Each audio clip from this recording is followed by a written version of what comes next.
At Nethery Eye Associates, we believe there's just too much to see in this great big world to go through life with poor vision. No matter what's affecting your eyes, Nethery Eye Associates is here to help. Around age 40, most people begin losing the ability to see up close.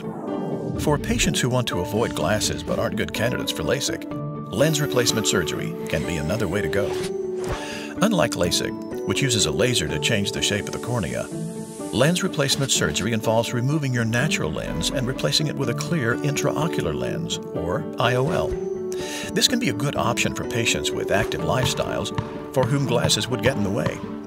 Nethery Eye Associates offers a range of premium lens options that allows you to see clearly at all distances.